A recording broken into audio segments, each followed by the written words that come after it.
Pinjol, pinjaman online. Nah, apa yang ada di benak kalian ketika mendengar kata-kata ini? Mendatangkan petaka, solusi, atau riba?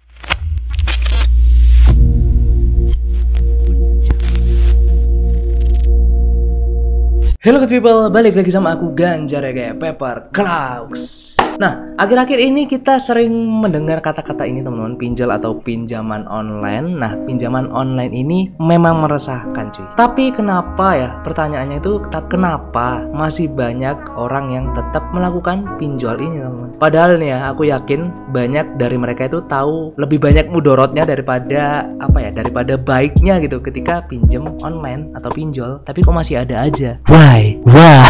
Nah, sebelumnya aku pengen terima kasih sama Pak Jokowi juga. Thank you Pak Jokowi yang akhirnya mau mendengarkan jeritan-jeritan masyarakat yang terkena pinjaman online ini. Baik yang ilegal atau yang legal sebenarnya ya hampir sama lah sebenarnya cara mainnya. Coba aja cek berita-berita gimana gitu kan caranya mereka menagih ke customernya gitu. Nah, kali ini aku nggak pengen bahas pinjolnya karena ya udah jelas ampas gitu, ngapain dibahas juga gitu kan. Nah, kali ini aku pengen cocok lagi sama kalian antara pinjol, kredit, pinjaman apapun lah dengan value bisnis. Nah, ini kita akan coba cocok logi teman-teman. Nah, jadi gini teman-teman, beberapa orang yang DM ke aku bilang, "Mas, aku jualan kemana ya enaknya? Kok udah 3 bulan aku jualan itu nggak ada yang laku nih, masih belum laku." Terus ada yang tanya juga gini, "Mas, desainku kayak gini, misalnya aku jual harga 150.000, mahal nggak?" Pertanyaan-pertanyaan seperti ini biasanya mereka itu nggak paham atau belum tahu value dari produknya itu apa. Nah, kalau misalnya customermu sering bilang, "Wah, harganya kemahalan mas," dan itu sering banget mereka sampaikan ke kalian, nah itu berarti cara mendeliver value offernya dari produk kalian itu masih belum nyampe ke calon pembeli kalian teman-teman. Nah, coba lihat kayak pinjol atau pinjaman yang lain itu kenapa kok sampai sekarang masih rame, apalagi ketika mendekati lebaran atau hari-hari besar kok masih rame. Mereka itu disambangi atau didatangi sama orang-orang yang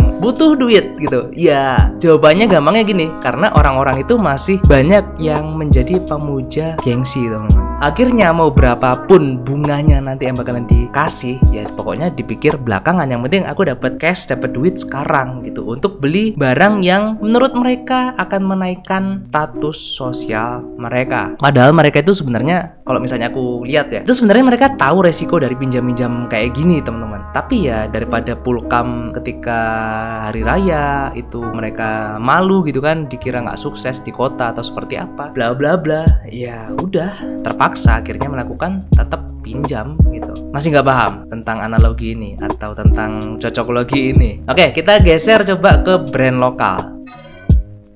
Kita kasih contoh Kompas sepatu nih ya. Mereka kan jual harga 300 sampai 500 ribu nih. Kalau misalnya retail bisa sampai jutaan. Kenapa bisa tetap laku? Walaupun ada yang bilang ya sepatu kayak gini kemahalan, tapi nyatanya ya tetap sold aja gitu loh. Tetap laku-laku aja gitu loh. Bahkan retailnya pun ya sampai banyak orang nyariin, padahal harganya bisa udah 2 kali lipat. Why? Nah, kalau misalnya ngomongin clothingan ya, kalau tadi kan kayak sepatu nih. Contoh kayak Fate Industries, itu kaosnya bisa di atas harga 200 gitu loh. Masahiro nih, banyak orang masih belum tahu. Itu aku jual 175, itu laku-laku aja dan banyak yang order juga. Nih yang baru nih, artikel terbaru ini aku jual 200, ya banyak juga yang beli. So ya nggak ada masalah gitu ketika kalian udah bisa menempatkan value proposition kalian kemana, terus gimana caranya kalian menarget pasar kalian yang sesuai. Menurutku nggak ada masalah gitu. Justru aku ketika jualan ini dengan harga diskon itu malah jadi sepi cuy, asli malah jadi sepi, malah orang nggak ada yang beli. Bukan nggak ada sih, cuma lebih sedikit lah yang beli daripada ketika nggak diskon gitu. Dan itu udah aku survei bertahun-tahun gitu. Ini semua itu bisa dilakukan ketika value proposition atau value offer kalian itu udah ketangkep, udah dapet sama calon pembeli kalian teman-teman. Jadi calon pembeli kalian itu tahu atau ngerti kenapa sih aku harus beli produk ini, kenapa sih orang-orang itu harus beli Kompas, kenapa sih orang-orang itu harus beli Fate Industry atau beli Masahiro. Itu mereka udah tahu gitu. Biasanya orang mau beli itu ada 2 alasan teman-teman. Ini aku menurut pandanganku aja ya teman-teman. Jadi yang pertama, orang itu beli karena kegunaan. Nah biasanya kalau kayak gini nyari merek apapun bebas gitu, nggak terpaku sama merek doang. Pokoknya nyari yang kalau bisa manfaatnya sama, harganya bisa lebih murah. Tipikal orang seperti ini yang nomor satu tadi itu beli karena memang ya fokus kegunaannya doang gitu. Contoh misalnya aku pengen beli gunting, ya aku nggak harus nyari gunting yang merek-merek mahal tuh kan kayak Joico gitu kan. Ya merek-merek biasa pokoknya bisa buat gunting nggak masalah, karena aku fokusnya cari kegunaan. Kalau bisa malah yang lebih murah seperti itu. Kemudian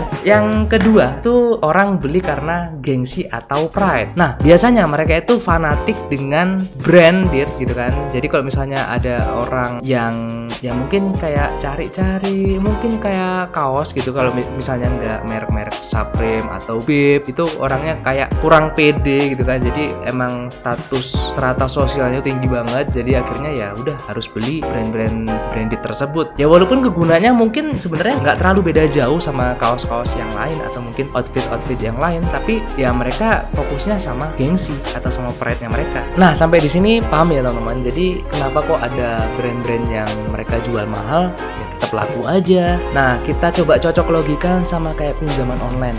Nah pinjol-pinjol ini itu kan sebenarnya orang itu udah tahu bahayanya itu kayak gini bla bla bla segala macam, tapi kok tambah kesini tambah banyak aja yang masih make atau yang masih order kayak gitu kan. Karena ya tidak semua itu bisa dilogika dengan akal sehat teman-teman. Jadi ya sama gitu loh. Jadi pinjaman online sama kalian misalnya lihat orang yang belanja misalnya kaos harganya 1 juta, 1,5, ya jangan kaget karena ya memang tidak semuanya itu bisa dilogikakan dengan akal sehat gitu. Jadi ya, nah kalau misalnya menurut kalian gimana? Pinjol ini banyak manfaatnya atau banyak buruknya atau seperti apa? Nah kalau misalnya kalian tanya, wah ini videonya kok nggak nyambung mas sama pinjol-pinjol, ya memang aku nggak pengen bahas pinjolnya karena kayak aku tadi bilang di awal, untuk pinjolnya sendiri tuh sebenarnya apa ya, nggak perlu dibahas gitu karena ya manfaatnya itu kalau menurutku nggak ada gitu loh. Kalian itu misalnya pinjol, misalnya pinjam 1 juta gitu, kalian itu nggak dikasih cash 1 juta, kalian itu dikasih cash ya masih kena potongan, dan udah kalian kena potongan itu kalian harus membayar bunganya itu lebih besar lagi dan itu bisa berkali-kali lipat, nggak jelas gitu loh. Jadi ya nggak ada manfaatnya. Kalian dapat duit pun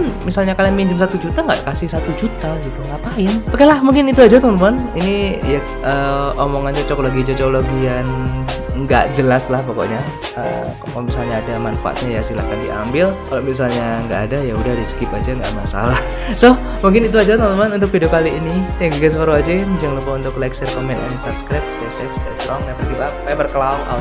Bye bye teman-teman. Thank you guys for watching. See you next video. Bye bye.